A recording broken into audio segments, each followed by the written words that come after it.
معزز طالبان علم، السلام علیکم ورحمۃ اللہ وبرکاتہ۔ لک الحمد یا اللہ والصلاۃ علی رسول اللہ وعلی آلہ وصحبہ وسلم۔ محترم طالبان علم، ہمارے سامنے معلم الانشاء حصہ اول کتاب موجود ہے۔ معلم الانشاء حصہ اول پر یہ دوسری ویڈیو بننے جا رہی ہے۔ اس سے پہلی ویڈیو میں ہم نے الدرس الاول یعنی پہلا سبق سماعت کیا تھا اور اس کی تمرین بھی حل کی تھی۔ اس میں ہم دوسرا سبق پڑھیں گے، تو آئیے سبق شروع کرتے ہیں۔ الدرس الثانی، دوسرا سبق، نکرہ اور معرفہ۔ اسم کی دو قسمیں ہیں، نکرہ اور معرفہ۔ یہ قسمیں کس اعتبار سے ہیں؟ اسم کی دو قسمیں ہیں، نکرہ اور معرفہ۔ اس میں اعتبار کو نہیں بیان کیا گیا ہے کہ کس اعتبار سے ہیں۔ اس میں اعتبار کو سمجھنا ضروری ہے، ورنہ تو کوئی یہ بھی کہنے لگے گا کہ اسم کی دو قسمیں کہاں ہیں، اسم کی تین قسمیں ہوتی ہیں: مصدر، مشتق، جامد۔ اس کے علاوہ بھی اسم کی تین قسمیں ہوتی ہیں: واحد، تثنیہ، جمع، اور دو بھی ہوتی ہیں نکرہ اور معرفہ کے علاوہ: مذکر اور مؤنث، وغیرہ وغیرہ۔ تو اس لیے اسم کی نکرہ اور معرفہ یہ دو قسمیں ہیں، یہ جاننا ضروری ہے کہ یہ کس اعتبار سے ہیں۔ ایک ہی چیز کی بہت ساری قسمیں ہوتی ہیں الگ الگ اعتبار سے۔ مثلاً انسان کی دو قسمیں ہیں، عالم اور جاہل۔ عالم اور جاہل یہ کس اعتبار سے ہیں؟ علم مولا کے اعتبار سے۔ علم مولا، علم مولا ہو جسے ہے مولوی۔ تو عالم جسے اللہ اور اس کے رسول کا علم ہو وہ عالم، اور جو اس سے ناواقف ہے تو وہ جاہل۔ تو انسان کی عالم اور جاہل دو قسمیں ہیں علم مولا کے اعتبار سے۔ انسان کی قسمیں تین بھی ہیں: بچہ، جوان اور بوڑھا۔ بچہ، جوان اور بوڑھا یہ بھی انسان کی قسمیں ہیں، یہ عمر کے اعتبار سے ہیں۔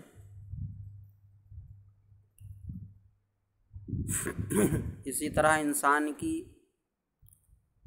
دبلا، درمیانی اور موٹا یہ تین قسمیں بھی ہیں۔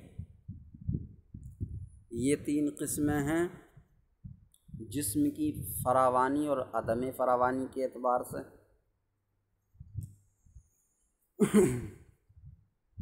انسان کی دو قسمیں ہیں، بلکہ تین ہی کہیے: گٹا، درمیانہ قد اور لمبا قد، وغیرہ وغیرہ۔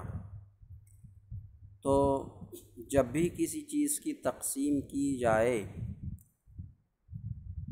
قسمیں بیان کی جائیں، تو اس میں یہ دیکھنا از حد ضروری ہوتا ہے کہ یہ قسمیں کس اعتبار سے ہیں، یہ تقسیم کس اعتبار سے کی جا رہی ہے۔ تو اسم کی دو قسمیں ہیں، نکرہ اور معرفہ۔ اس میں بھی یہ سمجھنا ضروری ہے کہ یہ کس اعتبار سے ہیں، ورنہ تو کوئی الجھا سکتا ہے کہ میاں اسم کی دو قسمیں نکرہ اور معرفہ کہاں ہیں؟ اسم کی تو تین قسمیں ہیں، مصدر مشتق جامد، اسم کی تین قسمیں ہیں، واحد تثنیہ جمع۔ اسم کی دو قسمیں یہی تھوڑی ہیں، اور بھی ہیں، مذکر و مؤنث اور اس کے علاوہ، تو ان میں سب میں الگ الگ اعتبار ہے۔ یہاں اسم کی دو قسمیں ہیں، نکرہ اور معرفہ، عموم اور خصوص پر دلالت کے اعتبار سے، کہ وہ اسم خاص شے پر دلالت کرتا ہے یا خاص شے پر دلالت نہیں کرتا ہے۔ تو اسم کی دو قسمیں ہیں، مصداق کے عموم اور خصوص کے اعتبار سے۔ تو یہ اسم کی دو قسمیں ہوئیں۔ اب ان دو قسموں کی تعریف کی طرف آگے بڑھتے ہیں۔ پہلے نکرہ کی تعریف کر رہے ہیں۔ اب اس میں یہ سب اس کتاب میں بیان کرنے کی گنجائش نہیں ہے کہ پہلے نکرہ کو کیوں بیان کیا، بعد میں معرفہ کو کیوں بیان کیا، اس سب کی اس کتاب میں گنجائش نہیں ہے۔ یہ سمجھنا ضروری تھا کہ اسم کی قسمیں کس اعتبار سے ہیں، قسمیں بیان کی گئی ہیں، تو وہ میں نے بیان کر دیا۔ نکرہ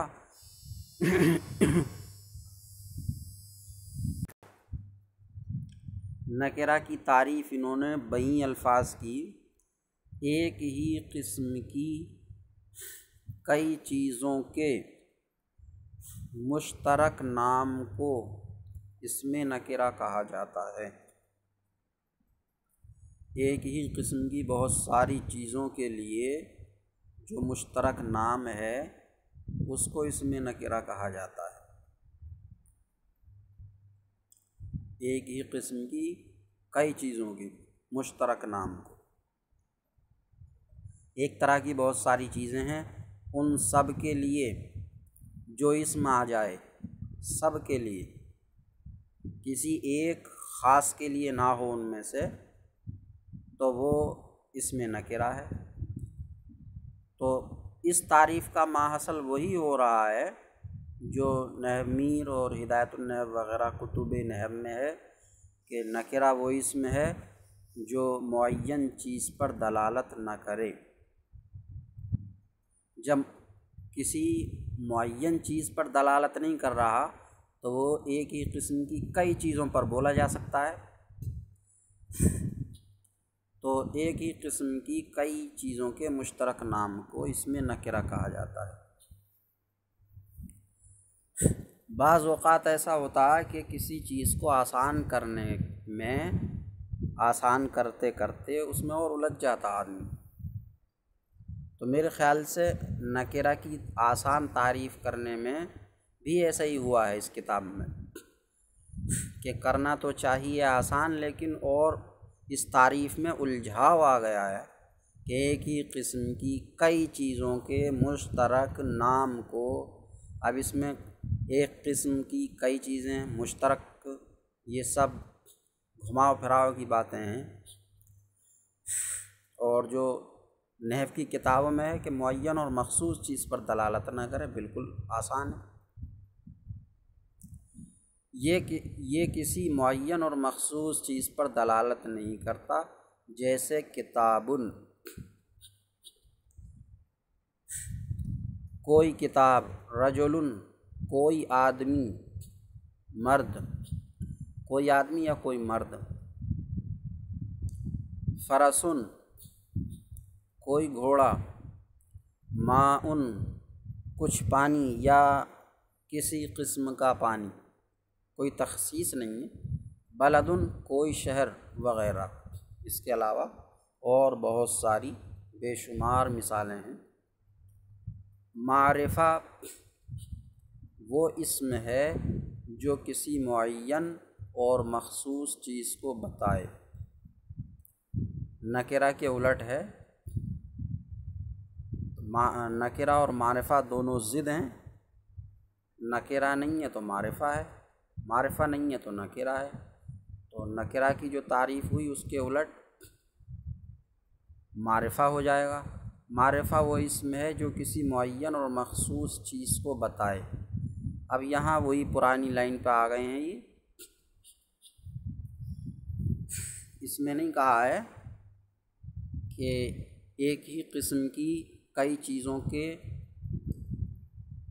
مشترک نام کے علاوہ کو معرفہ کہتے ہیں، یا اس طرح کہہ دیتے کہ ایک ہی قسم کی کئی چیزوں میں سے کسی خاص چیز پر بولے جانے والا اسم معرفہ ہوتا ہے۔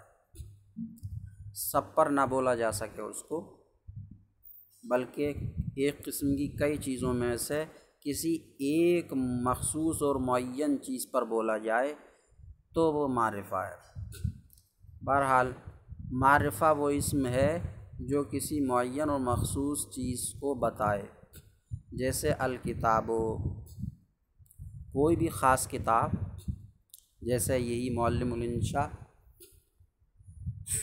یا ہدایت النحو وغیرہ۔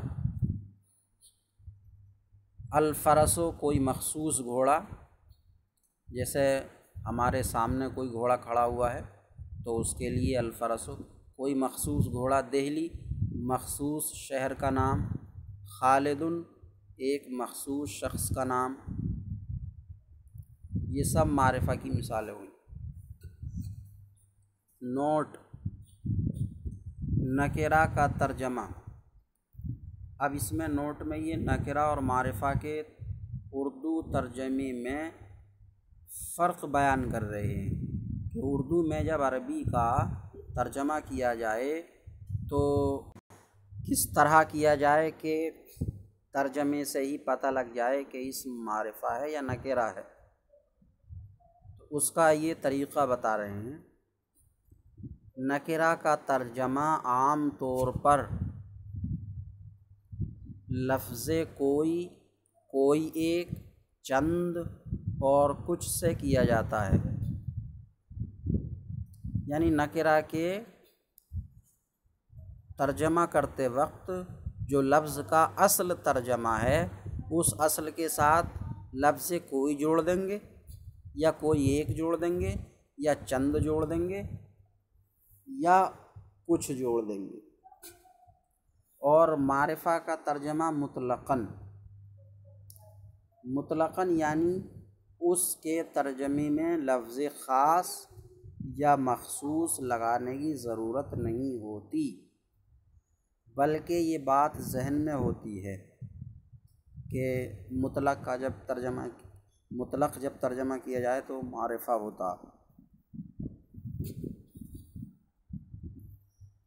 تو معرفہ کے ترجمے میں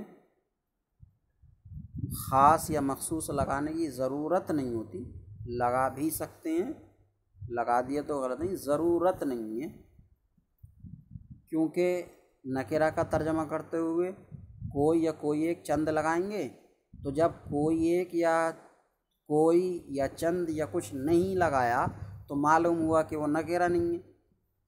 جب نکرہ نہیں ہے تو نکرہ نہ ہے تو معرفہ ہو گیا وہ۔ تو اس لیے معرفہ کا ترجمہ کرتے وقت خاص لگانے کی ضرورت نہیں ہے، بلکہ کوئی یا کوئی ایک، چند اور کچھ نہ لگنے سے ہی سمجھ میں آ جاتا ہے کہ وہ معرفہ ہے۔ تو معرفہ کا ترجمہ مطلقاً یعنی اس کے ترجمے میں لفظ خاص یا مخصوص لگانے کی ضرورت نہیں ہوتی، بلکہ یہ بات ذہن میں ہوتی ہے اور سننے والا اس کو سمجھتا ہے۔ اس میں معرفہ کی 7 قسمیں ہیں، اور وہ یہ ہیں، اس میں معرفہ کی 7 قسمیں ہیں، جیسا کہ نحو میر میں، ہدایت النحو وغیرہ میں ہے، مشہور ہے، اور وہ یہ ہیں: نمبر 1، علم۔ علم، علم کسے کہتے ہیں یہ خود ہی بتا رہے ہیں: افراد و اشخاص اور شہر وغیرہ کے خصوصی نام جو مخصوص طریقے پر رکھ لیے جاتے ہیں۔ افراد و اشخاص یعنی کسی بھی مفہوم کلی میں سے ہر فرد کے لیے یا شہر وغیرہ کے لیے جو مخصوص طریقے پر الفاظ چن لیے جاتے ہیں تو وہ علم کہلاتے ہیں۔ افراد و اشخاص اور شہر کے خصوصی نام جو مخصوص طریقے پر رکھ لیے جاتے ہیں ان کو علم کہتے ہیں۔ جیسے خالدن افراد انسان میں سے ایک فرد کا نام رکھ دیا گیا ہے، ایک فرد کے لیے اس کو چن لیا گیا ہے، خالدن خالد۔ محمود محمود، یہ بھی دہلی یہ شہر ایک شہر کے لیے چن لیا گیا ہے۔ مکہ تو مکہ یہ بھی شہر ہے۔ المدینہ تو مدینہ یہ بھی، مصر یہ بھی شہر ہے، العراق یہ بھی شہر ہے وغیرہ۔ نمبر 2 معرف باللام۔ معرف باللام، معرف معرفہ بنایا ہوا، باللام لام کے ذریعے، یعنی جس اسم کو الف لام لگا کر معرفہ بنا لیا جائے، یعنی ہر وہ اسم جو الف لام کے ذریعے معرفہ بنایا گیا ہو، جیسے البیت خاص گھر، یا خاص لگانے کی ضرورت نہیں ہے کیونکہ نوٹ میں بتا چکے ہیں کہ معرفہ کے ترجمے میں خاص یا مخصوص لگانے کی ضرورت نہیں ہے، سننے والا اس کو سمجھتا ہے۔ الکتاب کتاب، الولد لڑکا، الرسول رسول وغیرہ۔ الف لام کو حرف تعریف کہا جاتا ہے، یعنی معرفہ بنانے والا حرف۔ جو الف لام تعریف کے لیے ہو اسی کو حرف تعریف کہا جاتا ہے۔ ہر الف لام کو حرف تعریف نہیں کہا جاتا کہ الف لام کو مطلقاً حرف تعریف ہی کہا جائے گا۔ جو الف لام معرفہ بنانے کے لیے ہوتا ہے اس کو حرف تعریف کہتے ہیں۔ الف لام الذی کے معنی میں بھی آتا ہے، اسم فاعل اسم مفعول پر، جیسے الضارب والمضروب، الذی ضرب والذی ضرب کے معنی میں۔ اسی طرح الف لام زائد بھی ہوتا، الف لام زائد بھی ہوتا ہے جو ناموں پر آتا ہے۔ تو یہ الف لام کو حرف تعریف کہا جاتا ہے، مطلقاً نہیں۔ بیان کر دیا ہے کس اعتبار سے کیا ہے، اس میں کرنا چاہیے تھا ان کو کہ جو الف لام معرفہ بنانے کے لیے آتا اس کو حرف تعریف کہا جاتا۔ اگر ہر الف لام کو حرف تعریف ہی کہا جاتا تو نحو کی کتابوں میں جن میں ترکیب بیان کی گئی ہے تو ان میں الف لام کو بیان کرتے ہوئے برائے تعریف کہا جاتا ہے کہ الف لام برائے تعریف، الف لام تعریف کے لیے۔ اگر الف لام حرف تعریف ہی ہوتا ہمیشہ تو برائے تعریف کہنے کی ضرورت تھی ہی نہیں۔ بہرحال الف لام کو حرف تعریف کہا جاتا ہے اس وقت جب کہ وہ معرفہ بنانے کے لیے ہو، یعنی معرفہ بنانے والا حرف۔ جب کسی نکرہ کو معرفہ بنانا مقصود ہو تو اس پر الف لام داخل کر کے معرفہ بنا لیتے ہیں، جیسے رجل سے الرجل، ولد سے الولد وغیرہ۔ جس لفظ پر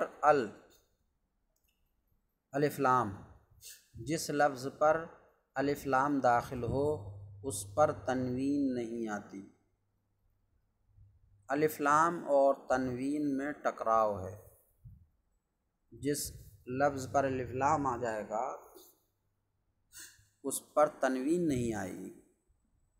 الف لام چاہے جون سا ہو، کوئی بھی الف لام ہو، معرفہ بنانے کے لیے ہو یا معرفہ بنانے کے لیے نہ ہو، جب الف لام آ جائے گا، چاہے الذی کے معنی میں ہو، تو اس پر الف لام جب آ جائے گا تو تنوین نہیں آئے گی۔ علم یعنی ناموں پر الف لام داخل نہیں ہوتا، ہاں البتہ جن ناموں پر شروع ہی سے الف لام ہو وہ باقی رہے گا، جیسے المدینۃ اور العراق اور البصرۃ پر شروع ہی سے داخل ہے۔ نمبر 3، معرفہ کی قسمیں چل رہی ہیں۔ نمبر 3، اس میں ضمیر کی تعریف نہیں کی ہے انہوں نے، جیسے ہوا، ہما، ہم، انتا، انا، نحن وغیرہ۔ ضمیروں میں بھی صرف مرفوع منفصل ہی بیان کی ہیں، حالانکہ ضمیریں 70 ہیں، 70 کی 70 معرفہ ہیں۔ اگر ایک ایک مثال ہر ضمیر میں سے دے دیتے تو بات اچھی ہو جاتی، ایک مرفوع متصل کی ہو جاتی مثال، ایک مرفوع منفصل کی ہو جاتی، ایک منصوب متصل، ایک منصوب منفصل اور ایک مجرور متصل۔ خیر، ضمیر کی تمام اقسام 70 کی 70 ضمیریں معرفہ ہیں۔ نمبر 4، اسم اشارہ۔ اسم اشارہ کی بھی تعریف نہیں کی ہے۔ ھذا یہ، ھذہ ھذا ھذہ یہ، ذالک تلک وہ، ہؤلاء یہ سب، جمع کے لیے۔ ھذا ھذہ دونوں یہ معنی ہے ان کا، یعنی قریب کی شے کی طرف اشارہ کرنے کے لیے ہیں، ھذا مذکر کے لیے ہے اور ھذہ مؤنث کے لیے ہے، اور ذالک تلک وہ یعنی دور کی چیز کی طرف اشارہ کرنے کے لیے ہے،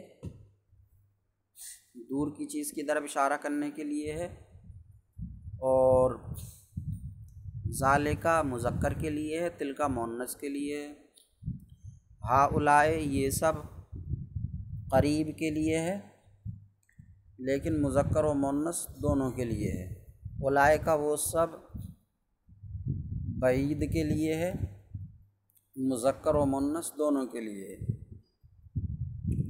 نمبر 5، اسم موصول،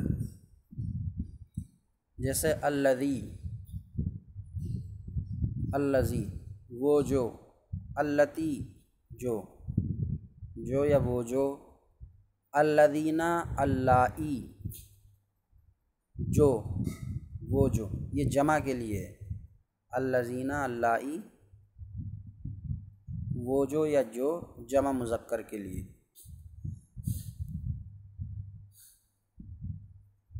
نمبر 6، منادا۔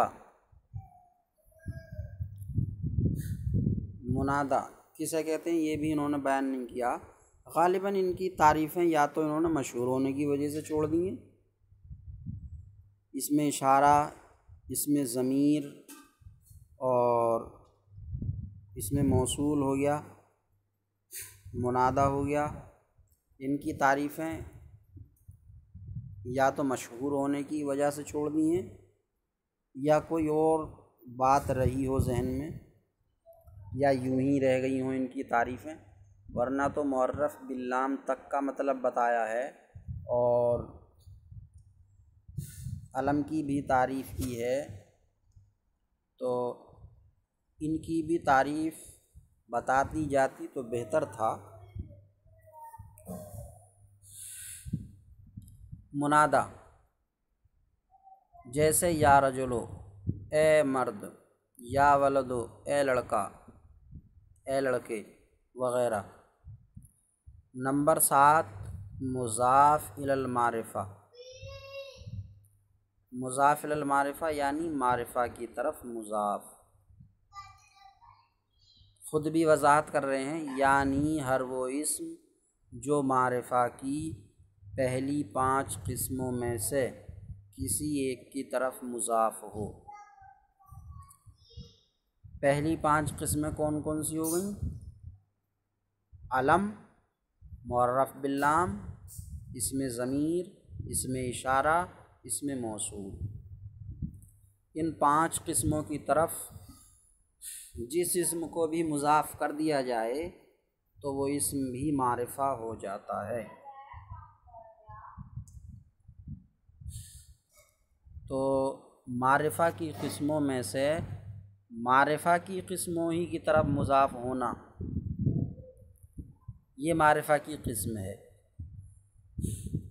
جو معرفہ کی 5 قسمیں ہیں، منادہ کو چھوڑ کے ان میں سے کسی ایک کی طرف مضاف ہو تب اسم معرفہ بنے گا، اور اگر اسم کو کسی نکرہ ہی کی جانب مضاف کر دیا گیا جیسے کتاب و ولدن تو معرفہ نہیں ہوگا۔ اگر اسم کو نکرہ کی طرف مضاف کیا گیا تب اسم معرفہ نہیں ہوگا کتاب و ولدن، ہاں تخصیص ضرور ہو جائے گی لیکن معرفہ نہیں ہوگا، نکرہ مخصصہ ہو جائے گا لیکن معرفہ نہیں ہوگا۔ تو معرفہ کی 7ویں قسم معرفہ کی 5 قسموں یعنی منادہ کو چھوڑ کر باقی قسموں کی طرف مضاف۔ منادہ کی طرف اسم کو مضاف کیا نہیں جاتا،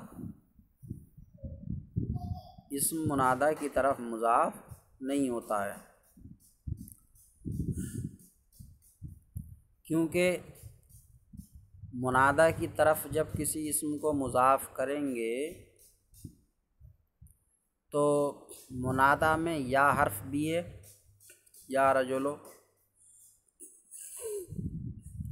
تو وہ اسم مضاف ہو گیا اور یا حرف ندا مضاف الیہ ہو جائے گا، اور حرف مضاف الیہ ہوتا نہیں ہے۔ مضاف یا مضاف الیہ ہونا یہ اسم کا خاصہ ہے، حرف مضاف الیہ نہیں ہوتا ہے۔ اگر منادہ کی طرف کسی اسم کو مضاف کر دیں تو وہ اسم مضاف الیہ حرف ہو جائے گا، اس لیے منادہ کی طرف مضاف نہیں کیا جاتا۔ یہ جب ہے جب کہ مضاف کو حرف ندا سے پہلے رکھا جائے۔ مضاف الیہ کا حرف ہونا تب لازم آئے گا جب کہ مضاف کو یا حرف ندا سے پہلے رکھا جائے، اور اگر مضاف کو یا حرف ندا کے بعد رکھیں منادہ سے پہلے یا حرف ندا کے بعد خاص لفظ منادہ سے پہلے تو پھر منادہ منادہ ہی نہیں رہ جائے گا، بلکہ منادہ پھر وہی اسم ہو جائے گا جس کو ہم منادہ کی طرف مضاف کر رہے ہیں۔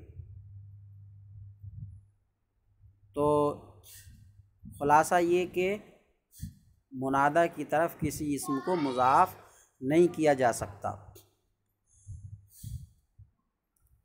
تو معرفہ کی قسموں میں سے باقی 5 قسمیں جو رہ گئیں منادہ کو چھوڑ کے ان کی طرف مضاف ہونا، یہ معرفہ کی 7ویں قسم ہے۔ نمبر 7 مضاف الی المعرفہ، یعنی ہر وہ اسم جو معرفہ کی پہلی 5 قسموں میں سے کسی ایک کی طرف مضاف ہو، جیسے کتاب و محمودن، محمود کی کتاب، یہ مثال ہوئی علم کی طرف اسم کے مضاف ہونے کی۔ فرس الرجل، معلوم و مخصوص آدمی کا گھوڑا، یہ مثال ہوئی معرف باللام کی طرف مضاف ہونے کی۔ قلمہ، اس کی قلم، اس کا قلم، یہ مثال ہوئی ضمیر کی طرف مضاف ہونے کی۔ کتاب الذی جاء، اس کی کتاب جو آیا، یہ مثال ہوئی اسم موصول کی طرف مضاف ہونے کی۔ انہوں نے مضاف الی المعرفہ کی مثالیں اسی ترتیب سے جس ترتیب سے معرفہ کی قسموں کو بیان کیا ہے، علم، معرب باللام، اور اسم ضمیر، اسم اشارہ، اسم موصول، مثالیں بیان کی۔ ہاں لیکن اسم اشارہ کی طرف مضاف کی مثال نہیں پیش کی ہے، تو اس کی مثال بھی بن جائے گی قلم و ھذا، اس کا قلم، کتاب و ھذا، اس کی کتاب، تو وہ رہ گئی ہوگی، کوئی حرج نہیں، ہو جاتا ہے۔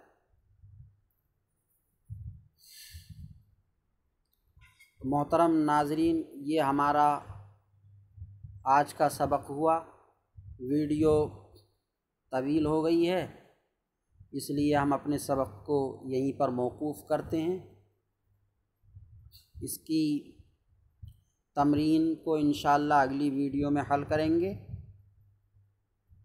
اللہ تبارک و تعالیٰ کی بارگاہ میں دعا ہے کہ جو کچھ بیان ہوا، سماعت کیا، اس کو سمجھنے کی توفیق عطا فرمائے اور یاد کرنے کی بھی توفیق عطا فرمائے۔ السلام علیکم ورحمۃ اللہ وبرکاتہ۔